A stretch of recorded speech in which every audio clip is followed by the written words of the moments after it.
Poder participar de uma investigação é o fruto de uma pesquisa pessoal e não implica numa verdade a ser postulada, né? E não implica uma crença a ser adotada, e sim um compartilhamento de ideias e de pesquisa para que, a partir disso, possamos aprofundar-nos em mais conhecimento, em mais sabedoria, se possível, e melhorar a nossa vida e a dos que nos cercam. A Sociedade Teosófica, graças à sua liberdade de pensamento, permite que possamos investigar com nossas próprias mentes e tirar de todas as pesquisas já realizadas e desse compartilhamento o que tiver de mais útil para cada um de nós. E o convite é que continuemos essa busca, essa pesquisa e levemos para casa aquilo que consideramos útil e produtivo para uma vida melhor e para uma vida de mais paz, harmonia e sabedoria. Hoje nós estamos com a proposta de investigar um pouco a natureza da mente humana, e é algo que é ao mesmo tempo fantástico, ao mesmo tempo extremamente perigoso. Estamos travando contato com aquilo que distingue o ser humano do mundo animal, aquilo que coloca a unicidade da posição humana no sentido da vida, no âmbito da natureza, e é uma posição singular a capacidade de autorreflexão.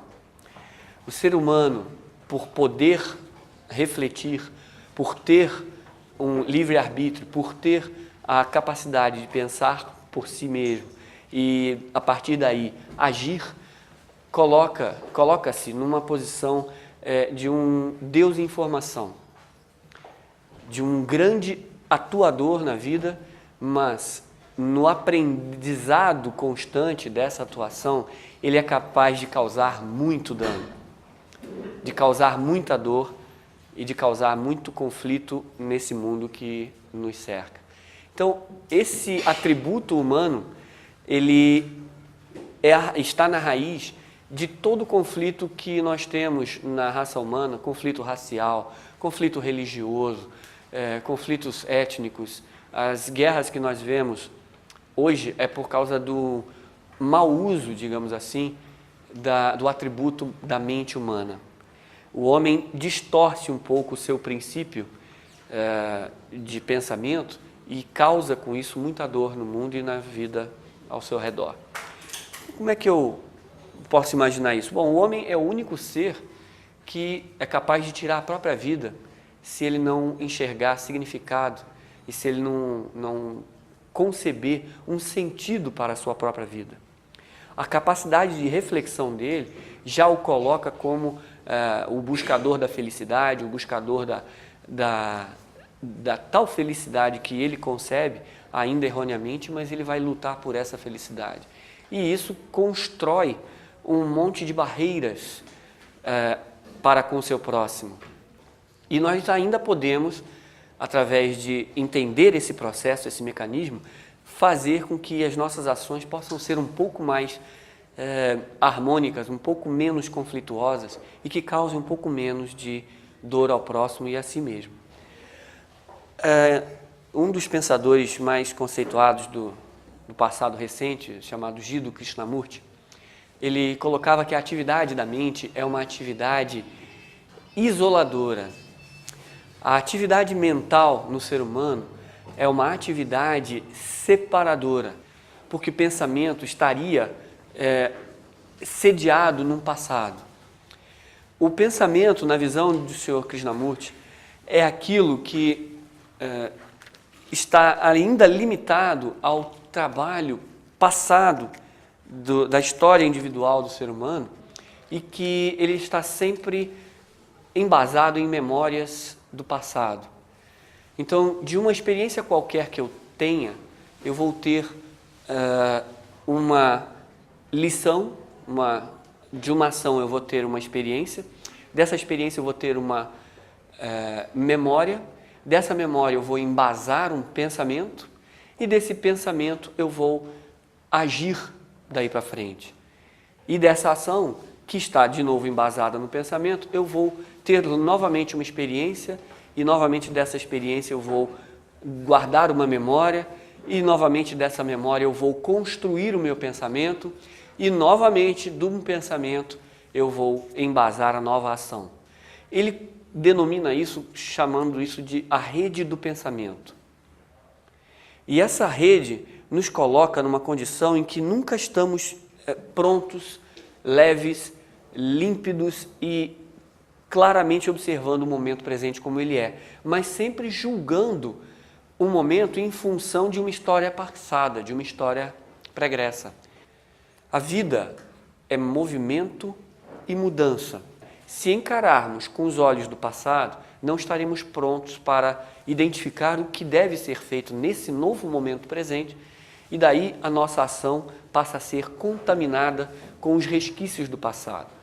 Como um breve exemplo, se eu sou carioca, brasileiro, ocidental e assim por diante, as várias classificações que a mente costuma fazer, e com seus preconceitos já também acoplados em consequência, eu tenho um determinado tipo de comportamento que é esperado da minha pessoa. Então, lá de criança, como eu ouvi hoje, filho meu não leva desaforo para casa. Eu ouvi essa história hoje. E isso foi me colocado realmente na infância, e então eu não aceitava, quando eu era pequeno, né, um desaforo um pouco mais, até para meu auxílio, mas eu não aceitava, se fosse um desaforo, na minha visão pessoal. E aí meu pai viu-se obrigado a ir para a escola, porque a professora dizia que ele não para de bater no menino do lado. Por quê? Porque meu pai tinha dito que eu tinha que sempre dar a última palavra, ou o último tapa da briga. Então, lá com meus 7, 8 anos, meu pai foi lá, mas fui eu que falei para ele fazer isso. E aí ele teve que questionar as orientações culturais machistas ou, sei lá, preconceituosas de qualquer nível, pois nós nos comportamos à medida que seguimos um padrão cultural, um padrão de condicionamento. E assim nós estamos causando mais dor do que benefício.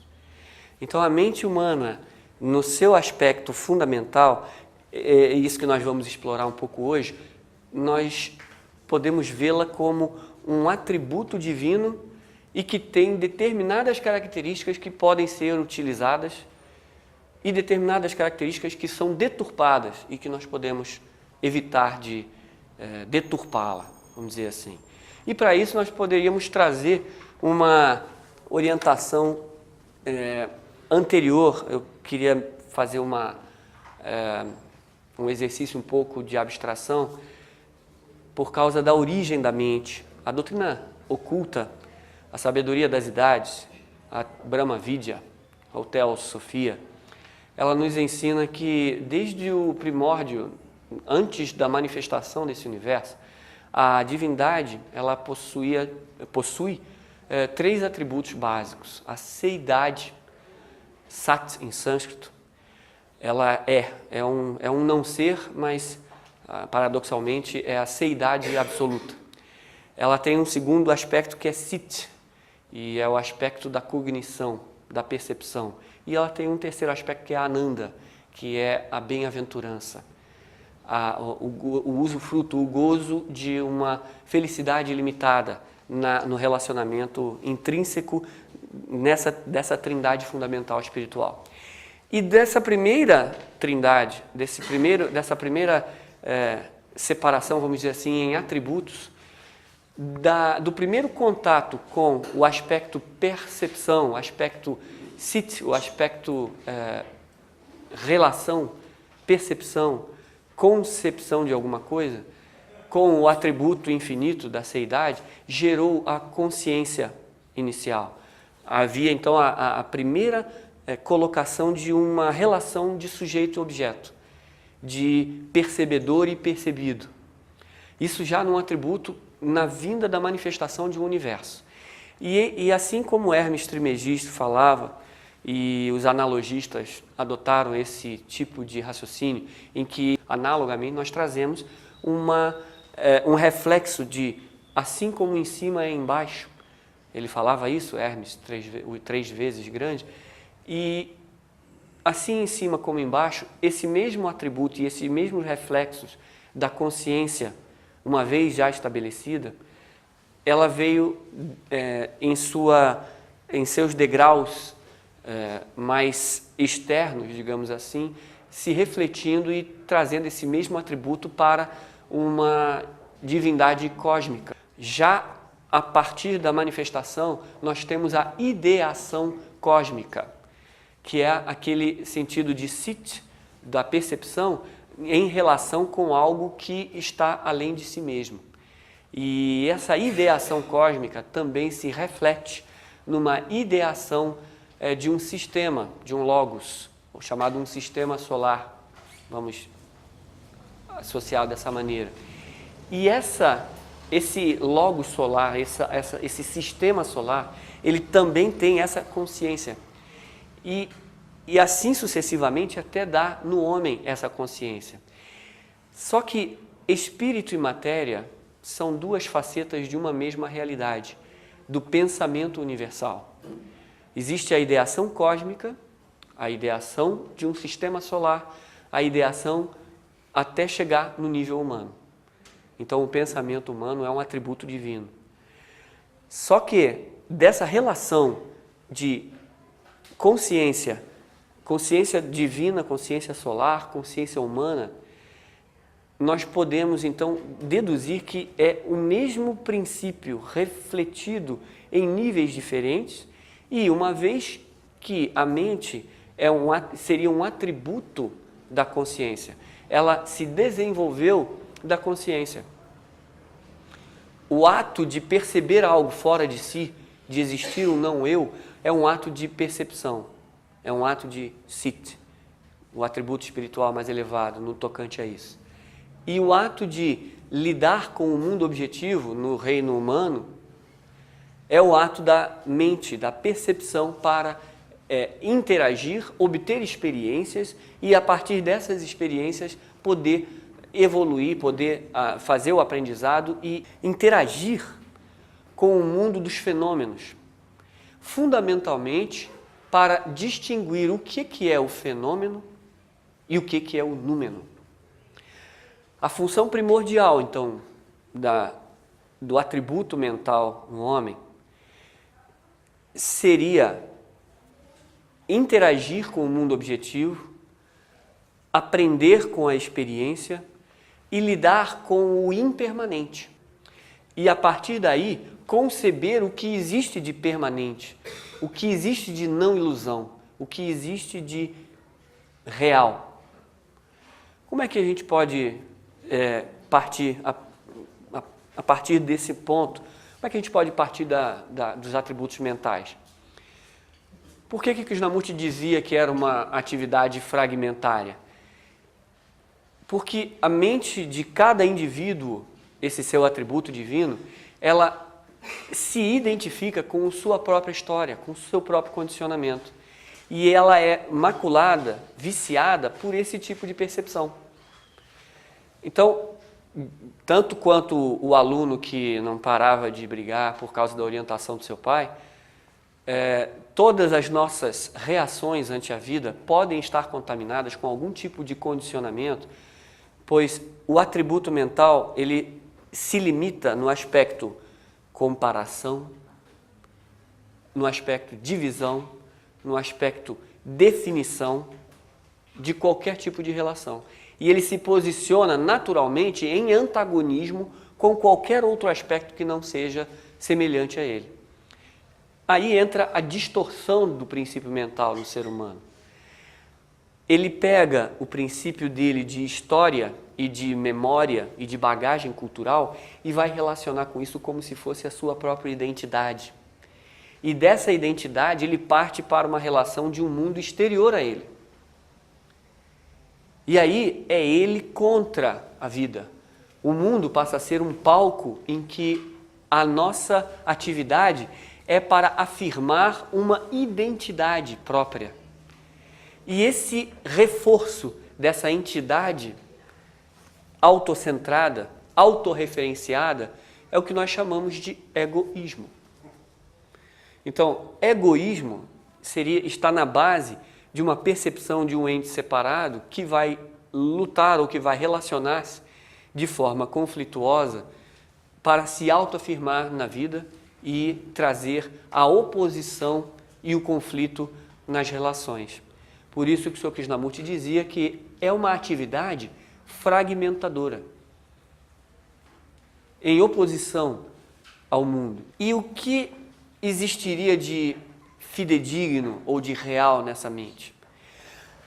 O atributo, segundo a doutrina oculta, é de manas. É um termo sânscrito que quer dizer, e que vem daí, derivou-se man, o pensador, tem todo homem, vem tudo desse radical, manas, que é o pensador, o princípio pensante, reflexivo no homem. Dentro da evolução, ao atingir o estado humano, o estágio humano, a capacidade mental do homem, ela é diretamente proporcional à capacidade de desidentificação com o seu passado particular, com a sua cultura e com o seu condicionamento. Podemos tirar isso de lado e trazer uma visão direta das coisas, uma percepção não contaminada das coisas. Tanto que na tradição vedantina existe o Manomaya Kosha. Né? Kosha é um veículo. Maya seria ilusão ou ilusório. E Mano de mente. Então, no homem, até isso é referenciado como um veículo ilusório. Porque ele se acha a identidade própria, a identidade única, que vai se referenciar com o mundo. E isso ainda é uma ilusão. Nós não necessariamente precisamos estar separados para nos relacionarmos. Nós não precisamos objetivar de maneira a considerar oposição um mundo que impacta o mundo referenciado pela mente. Então, o atributo fundamental desse veículo, vamos dizer assim, em que na tradição esotérica ele é dividido, ele veio em dois caminhos no seu desenvolvimento humano. Ele veio num caminho do lado subjetivo da relação e veio por um caminho do lado objetivo da manifestação. E no homem, isso se reflete da mesma maneira.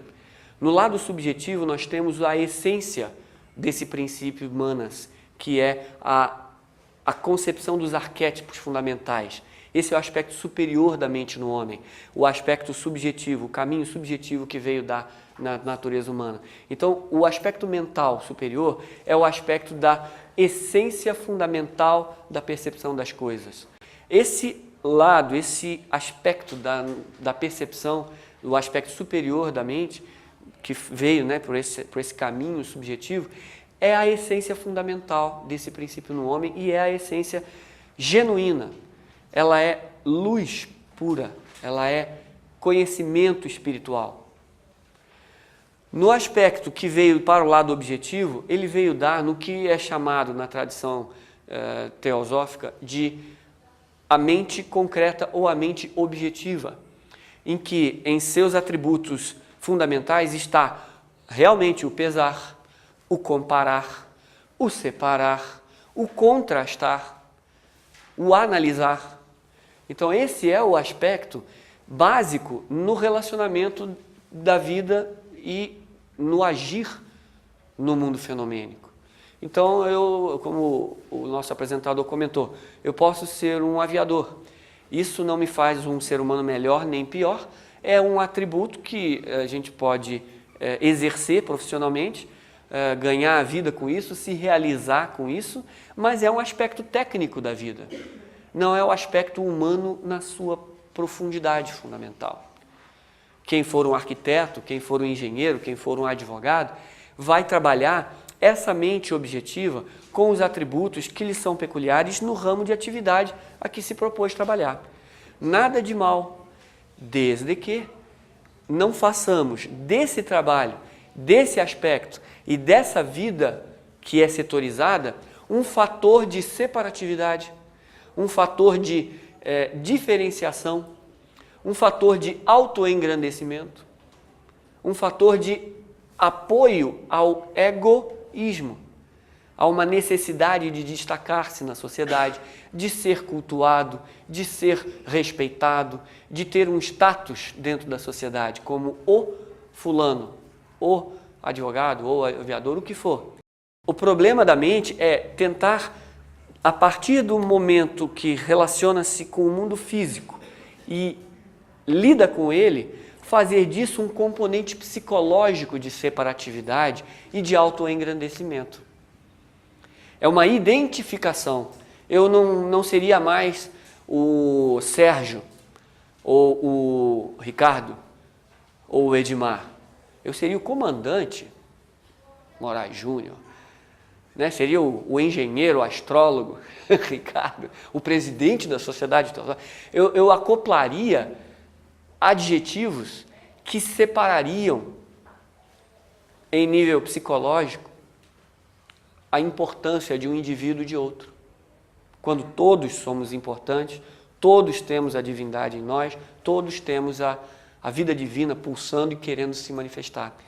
O emprego, a atividade mental, o processo de trabalho podem ser setorizados dentro do seu aspecto básico. Eu tenho uma função na sociedade, isso não me coloca como melhor ou pior que outro. Isso seria apenas um reforço desse egoísmo. E o aspecto fundamental é que na divindade que jaz latente, buscando se tornar uma divindade dentro de cada ser humano, dentro de cada vida, esse aspecto é que é o divino e não existiria diferença, vamos dizer assim, entre a divindade presente em mim e em qualquer outra pessoa, em qualquer animal, em qualquer planta. Essa é a visão dos místicos e dos sábios que vê a divindade por trás de cada forma vivente, pois ali ele sabe que são frutos da mesma árvore, digamos assim, são águas do mesmo grande rio que se dirige ao oceano. Então, o problema mental humano, e nós podemos, apenas abrindo o jornal, podemos constatar, é fazer de uma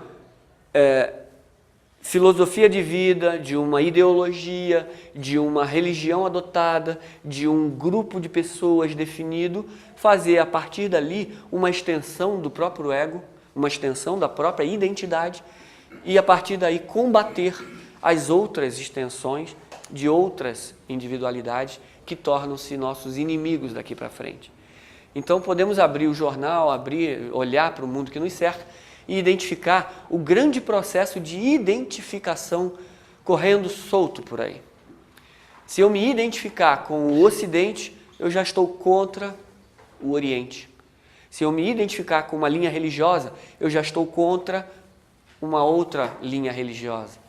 E o problema está nesse processo de identificação.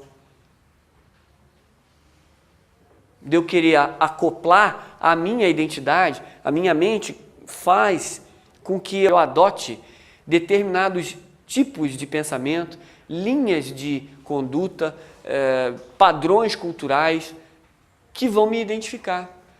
Eu sou muito vazio, normalmente falando, para ficar bem comigo mesmo. Então, o que eu faço normalmente?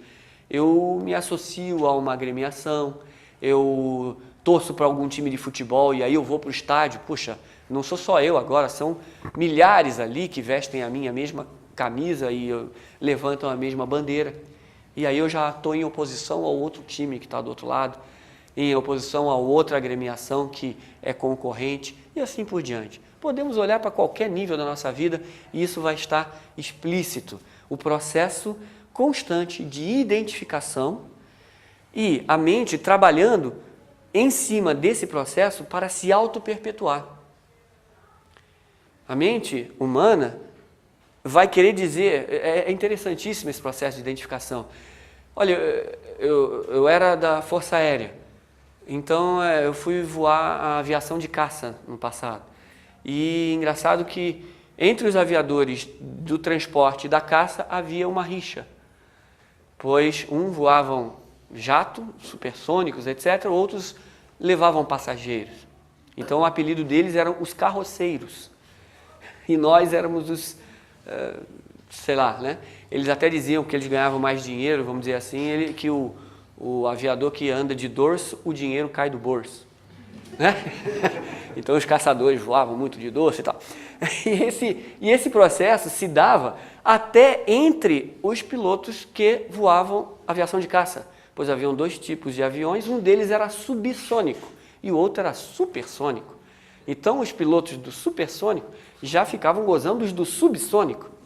E assim você vai vendo que em cada nível que nós estejamos, em cada estágio e em cada local, a mente humana cria divisões indefinidamente para reforçar o sentido da autoimportância. E a partir daí, ter o conforto psicológico de se sentir importante, de se sentir preenchido, de se sentir pleno como alguma coisa. Só que se nós usarmos o processo de meditação, muito comentado ultimamente, que é aquele que o ser humano se pergunta, quem sou eu? Ele vai se identificar, aliás, ele vai se desidentificar com muitas das coisas que ele estava apegado. Eu não sou carioca necessariamente, senão eu estaria aqui dando uma de carioca, esperto, 20 anos de praia, toda aquela concepção, né, pitoresca do que é ser um carioca legítimo, da gema, né? E hoje eu estou morando lá no interior de São Paulo. E eu não necessariamente preciso me identificar com os princípios ocidentais, eu não preciso me identificar com o capitalismo consumista, que quanto mais eu tenho, mais eu sou. Eu acho isso o absurdo dos absurdos. Eu não preciso me identificar com aquela onda científica, que já está até abrangendo o Oriente também, em que a ciência vai resolver todos os nossos problemas. A ciência e a tecnologia, sua filha pródiga, estão sendo vendidas para nós como a salvação do mundo. Só que se olharmos em volta, podemos identificar ou visualizar que a ciência e a tecnologia de maneira nenhuma resolveram os problemas da humanidade. Estão agravando profundamente as diferenças de recursos, pois a cada passo que a ciência dá, os poucos detentores desse conhecimento cada vez ficam mais ricos e poderosos, deixando a grande massa da humanidade a passar fome. Hoje a maioria da humanidade, se não é pobre, é muito perto disso. E a grande venda de uma tecnologia e de uma ciência de ponta que vai resolver os problemas só está trazendo um aumento dessa desigualdade social. Isso são atributos mentais e que nós podemos identificar como fator de separatividade. Então, qual é a função da mente? Se a mente identificadora, fragmentadora, classificadora, analisadora, ela tem o seu aspecto, ela tem o seu âmbito de ação, nós podemos trazer a essência da mente à tona. Mas qual é o princípio, qual é a maneira de trazer isso? E com isso eu queria trazer uma das citações belíssimas que tem no livro que está aqui da editora Teosófica, chamado Meditações, excertos de cartas dos mestres de sabedoria. São grandes instrutores da humanidade e que a cada mês eles têm uma qualidade espiritual a ser avaliada, a ser mostrada, e é um bom embasamento para uma meditação diária. E a mente humana, no seu aspecto superior, Manas, ela pode ser conceituada como Buddhimanas, sendo ela atraída pelo aspecto fundamental. Buddhi dito pela Annie Besant, é a razão espiritual, é a visão espiritual direta. Buddhi seria o relativo à intuição espiritual aqui no Ocidente. E a intuição, no reino espiritual, ela não é um atributo vago, um atributo um pouco indefinido, um pouco não confiável, como as pessoas tendem a olhar. É o único e verdadeiro sentido da visão espiritual presente no homem. A intuição espiritual. Esse é o aspecto de Buddhi, que é do mesmo radical de Buddha, ou iluminado. Então é a luz interna que está presente no homem. E essa intuição espiritual, essa visão espiritual, ela é chamada na tradição esotérica de Buddhi. E ele diz aqui, esse grande instrutor da humanidade, ele diz o seguinte: A suprema energia reside em Budi, essa visão espiritual, latente quando soldada ao Atma isolado, a parcela espiritual mais elevada no ser humano. No ser humano, não é do ser humano, é a vida divina no homem. Então não é do homem. Então ela é latente quando soldada a esse Atma isolado. Ativa e irresistível quando galvanizada pela essência de Manas. E quando nenhuma das escórias deste último se mescla com a pura essência, fazendo-a descer com o peso da sua natureza finita. Manas, puro e simples, é de grau inferior e terrenamente da terra. Eu tenho esse atributo objetivo da mente que vai trabalhar com o mundo objetivo. Essa é a beleza desse atributo.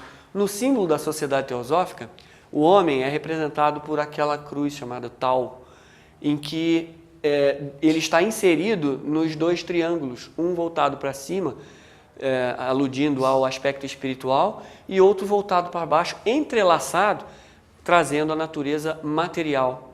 E o homem, através da sua mente, é a síntese do espírito galvanizado na matéria, ou a matéria sendo habitada pelo espírito. E que no final das contas, espírito é matéria sutilizada e matéria é espírito densificado. Então, a presença dos dois através da mente, o atributo humano fundamental, é coabitar a natureza animal, a natureza formal, vamos dizer assim, de relações com o mundo objetivo, habitando ao mesmo tempo que habitando a mente superior no homem, que é aonde ele contata com a visão espiritual por excelência. Por que ele diz que ativa e irresistível quando galvanizada pela essência de Manas? Se nós trouxermos a nossa mente para o aspecto filosófico das coisas, o aspecto arquetípico das coisas, o que tem de fundamento, de essência nas coisas, nós resolveremos todos os atributos consequentes dali. Se eu for na essência de qualquer problema, eu resolvi todos os aspectos que aquele problema pode me trazer. Então esse é o atributo fundamental no homem, de mente espiritual. Ela contata o aspecto eterno e imutável da realidade no tocante às coisas. Então a função da mente no homem é estimular o caminho que o espírito vai perceber, veicular a percepção espiritual nesse veículo físico e trazer o trabalho espiritual à atividade. A essência de Manas toca em Budi, e aí é a atividade irresistível, é a visão espiritual resolvendo a ação não mais conflituosa, e sim iluminada. É o que o budista chama de Bodhicitta. E Sit, que era o aspecto da mente, da cognição, e iluminado pela natureza da compaixão, da comunhão, da visão espiritual. Então a mente banhada pela visão espiritual, ela é uma mente compassiva. O trabalho dela vai ser em comunhão com o mundo e com as necessidades que o mundo tem. E ela vai responder aos desafios que o mundo coloca, ela vai poder resolver os problemas humanos na sua plenitude. Foi assim que o senhor Siddhartha Gautama, o Buda, o iluminado, resolveu que não cessaria o seu trabalho até que resolvesse o problema do sofrimento humano. Ele banhou a sua mente de Bodhicitta, ele banhou de compaixão, ele banhou de visão espiritual, ele banhou de princípio divino. E essa mente pôde atender, se galvanizar com essa orientação. Dê uma olhada nos grandes cientistas da humanidade, eles puderam intuir coisas na qual eles não estivessem trabalhando. Todo grande cientista, ele trabalha, como dizia Einstein lá, 90% é de transpiração e 10% é que é de inspiração. Só que o que ele se inspirou, nesses 10%, foram diretamente proporcional aos 90% de transpiração, e não de outro modo. Se eu tenho um objetivo e se eu tenho que resolver um determinado problema, se eu colocar minha mente na direção daquele problema, quando eu entender a essência daquele problema e partir para a visão espiritual daquele problema, a minha mente direcionou a minha percepção. E a vida, e a visão espiritual pôde se dar naquela direção. Por isso que há sempre uma polêmica, não, eu não devo pensar muito na vida espiritual, porque a vida espiritual prescinde do pensamento, estejamos todos sempre em harmonia, em paz. A sociedade teosófica estuda muito, ela é muito abstrata, muito teórica, e eu não consigo conceber dessa maneira, porque a partir do momento que você enxerga um problema, você resolve o problema. Esse problema está resolvido. A ação a partir dali será totalmente diferente, porque você enxergou a essência do problema. Então a iluminação espiritual ou a visão espiritual, ela é 90% do problema. Se eu identifico algo como tal, sem nenhuma interrupção, eu coloquei na minha mente o que é a essência do problema. E a visão espiritual aí pode se dar. A minha ação a partir dessa solução vai ser totalmente diferente. Na visão da Vedanta tem aquele velho exemplo da corda e da cobra, em que num ambiente sombrio, uma corda enrolada pode ser confundida com uma cobra. E uma vez que você acha que aquilo é uma cobra, a sua reação será totalmente diferente se você acender a luz e olhar que aquilo é apenas uma corda. O fato de você ver que aquilo é uma corda não lhe traz pânico, pavor, medo, etc, etc. Por quê? Porque você viu o que é, na essência. A mesma coisa se dá com a visão espiritual. Eu não vejo nada mais prático do que buscar a função da mente, por exemplo, como nesse trabalho atual, e, a partir da compreensão da função da mente, agir em conformidade com essa percepção. Todas as ações daí para frente serão banhadas com outros princípios.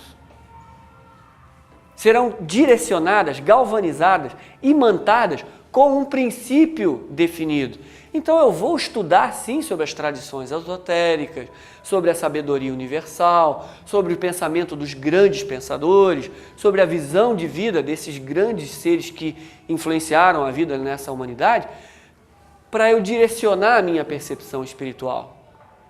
Se eu estiver pensando só no time de futebol, só na melhor escalação, vamos dizer assim, nada contra os que gostam do futebol, mas se eu ficar só no aspecto objetivo da vida, eu tenho que ganhar dinheiro para encher a barriga da minha família e tudo, eu vou estar direcionando toda a minha vida para esse aspecto fenomênico, mas eu não vou estar tirando a essência de concepção espiritual, valores, perspectiva de valores que sejam eternos, imutáveis, que eu possa levar para sempre.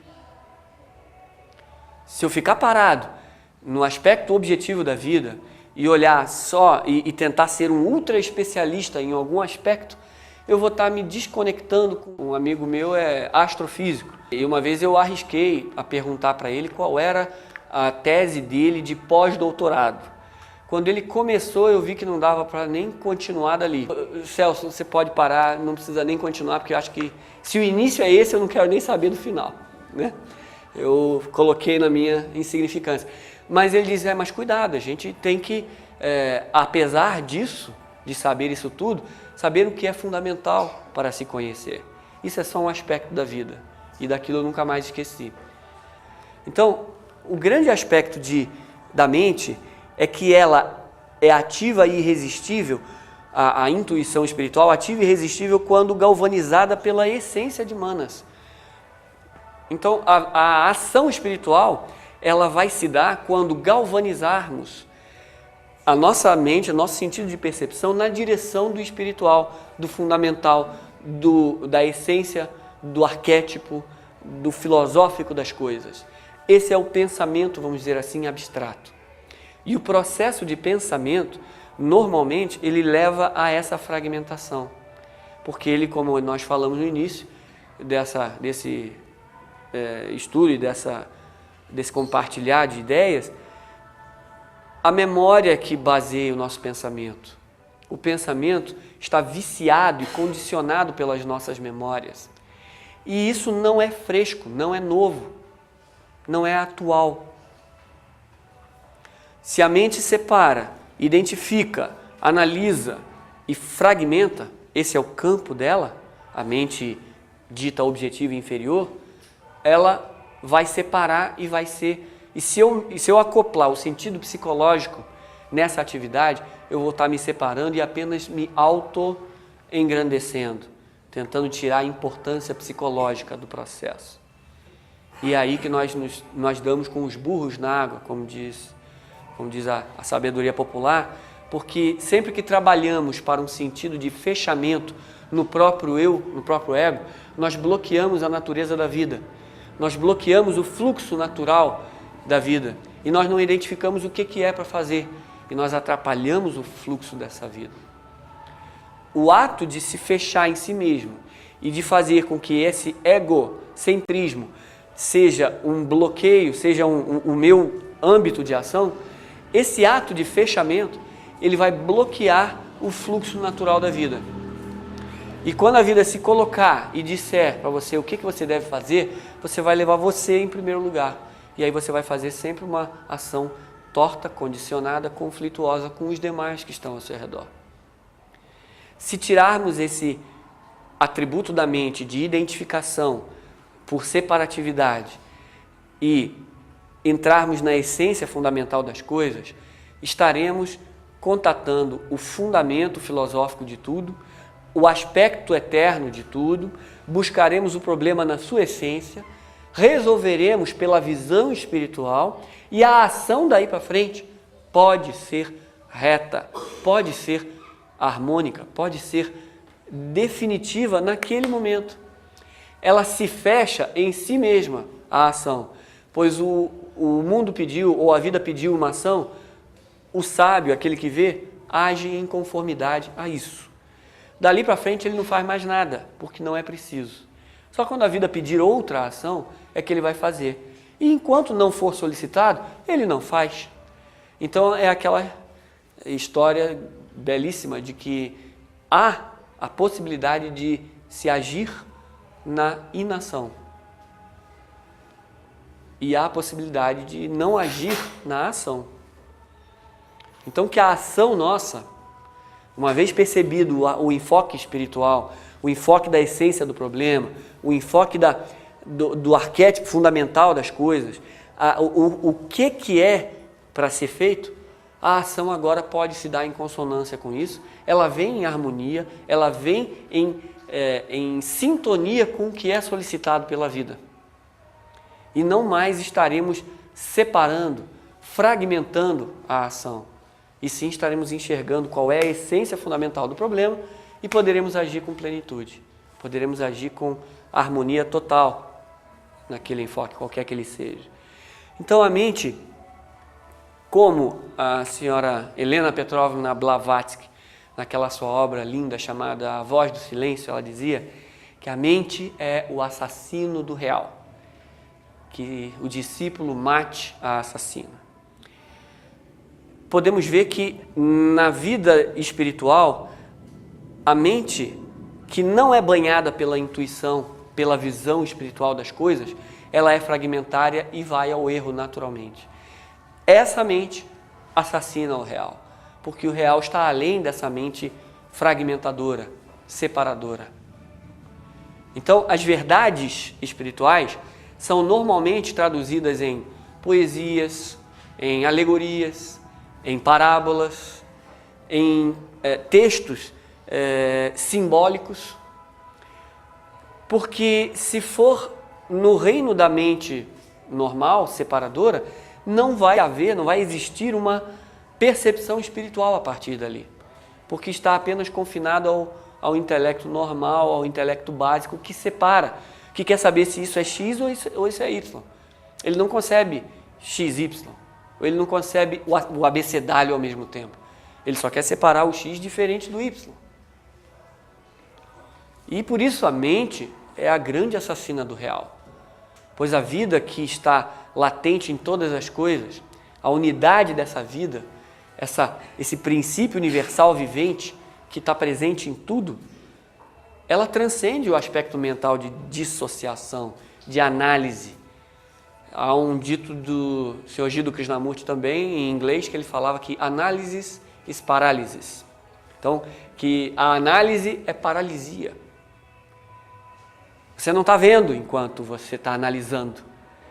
Vocês já viram esse futebol americano, por exemplo, na televisão? Eu fico impressionado como para cada lance, para cada jogada, para cada jogador, eles vêm abarrotando com dados sobre o jogador, quantas jardas ele andou, quanto de pontos ele fez na última season, lá na última, né, temporada, e uma montanha de dados mentais em relação a uma coisa sendo observada. Então é uma exacerbação do princípio da comparação, do princípio da setorização, do princípio da análise, mas que não leva a lugar nenhum. A cada jogo, aquele jogador faz uma coisa nova e ele, surpreendentemente, puxa, apesar de tão fraca performance, agora ele está bom. De que adiantou a análise anterior? De que ele não estava tão bom. Análise é parálise.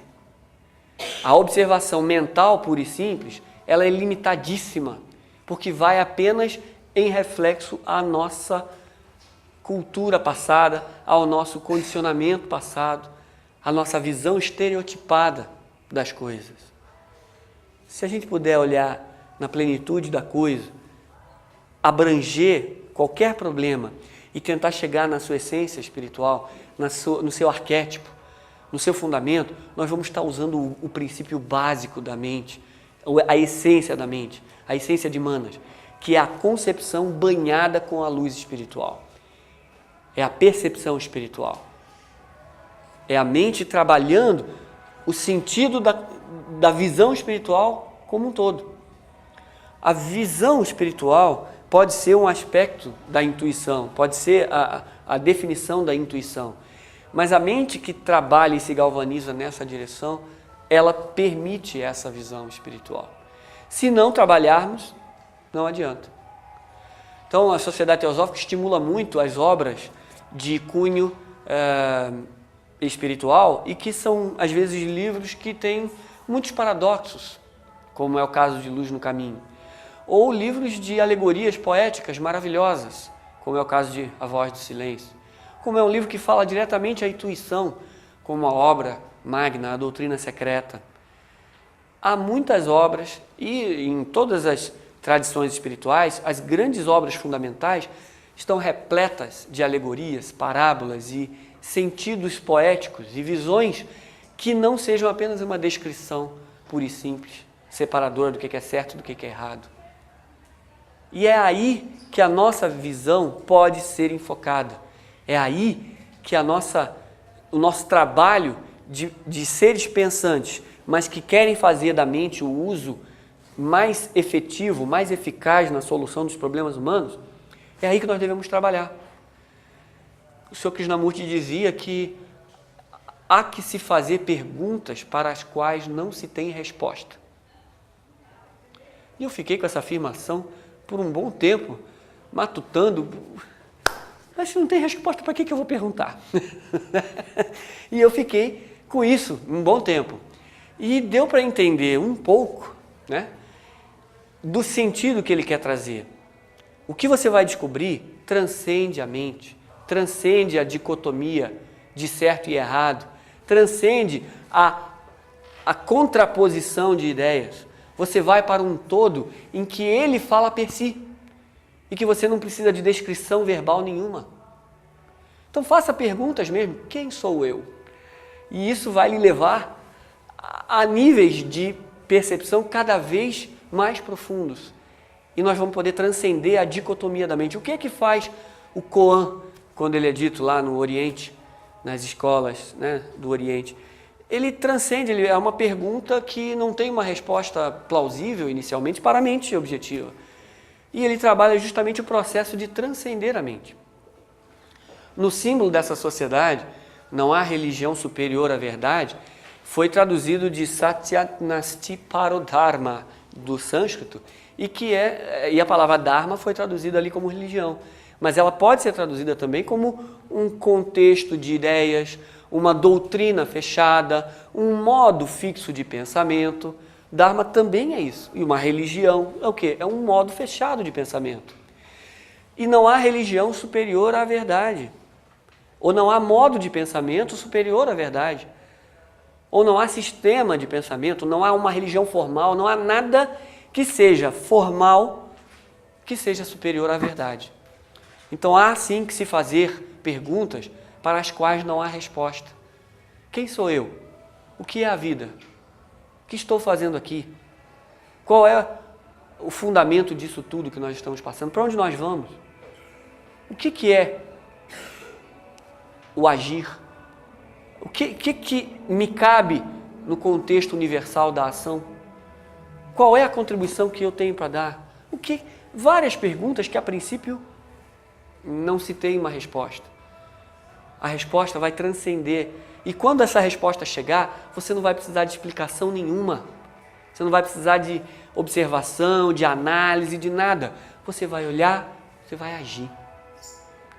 No mundo espiritual, a observação e a ação são uma coisa só. Vocês já viram? O pensamento, ele pode estar presente. A gente passa o dia pensando. Só que nos momentos que nós estamos atentos, nós não estamos pensando. Uma coisa não é compatível com a outra. Ou eu penso, ou eu atuo, ou eu presto atenção. A atenção não combina com o pensamento.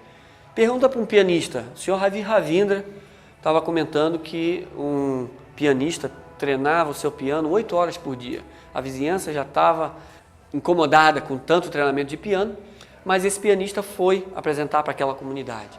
E ele, ao tocar de maneira tão maravilhosa, as pessoas ficaram tão impressionadas e foram perguntar para ele: como é que você conseguiu tirar aquilo do piano? Ele disse: o piano falou para mim e eu fui fazendo o que o piano pedia. Só que ele, Ravi Ravindra, sentou na frente daquele piano e o piano não falou nada para ele. Não teve conversa nenhuma, porque ele não havia trabalhado ali para ter essa resposta do piano. O nosso trabalho mental pode ser galvanizado. Nós podemos até incomodar as pessoas. Puxa, você passa o dia inteiro lendo, ou passa o dia inteiro estudando, ou fazendo trabalho aqui da Sociedade Teosófica, ou de movimentos espiritualistas, você faz. Mas é lógico, eu estou galvanizando a minha percepção, eu estou imantando o meu mecanismo de percepção na direção que me interessa. Está certo que a percepção espiritual é num lampejo, ela é fora do tempo. Mas e o tempo que o pianista gastou para treinar as notas, para treinar a música? Também conta. Aí o piano pode falar para ele. Se não trabalhar, se não tiver transpiração, se não tiver uma dedicação orientada, a intuição não vai falar para a nossa mente. E nós não vamos poder agir galvanizando o princípio espiritual e sendo efetivos e eficazes na nossa ação. O nosso ponto aqui, para entender a função da mente, seria, dentro dessa concepção de que consciência, mente, matéria, são aspectos de uma única coisa. E a mente no homem, ela é um atributo divino. A mente no homem, ela pode entrar para o mundo fenomênico e trabalhar, e ela pode entrar para o mundo dos arquétipos e resolver. E uma vez resolvido, o seu trabalho vai mudar de maneira profunda. O lado objetivo e o lado prático que eu vejo nas sociedades que trabalham esse aspecto espiritual, nas que sugerem, estimulam o estudo das coisas espirituais, das coisas transcendentais, é um trabalho fundamental e prático de solução dos problemas humanos. Mas ora, você tinha que fazer caridade, você tinha que ir dar sopa aos pobres. Sim, mas por que existe o pobre? É porque na humanidade existe muito egoísmo. É porque na humanidade existe muita ambição. E a riqueza que dava para alimentar a todos, ela é assambarcada para poucos, que querem sempre mais, que são vítimas da cobiça, da ganância. E aí a fome existe no mundo ainda. Eu vou estar resolvendo o problema da fome se eu for na origem do problema e resolver o problema do egoísmo humano. E o campo de solução, o campo de provas, é a minha própria mente. É dela que eu sou escravo quando eu sou escravo dos desejos, da concupiscência, da luxúria, de apegos ao desejo e tudo. Nós não precisamos ser mais escravos da mente, nós podemos entrar pelo seu caminho divino, real, eterno. E do uso da nossa mente, a divindade vai poder se expressar cada vez mais por nós. Pela sua atenção e paciência, então muito obrigado.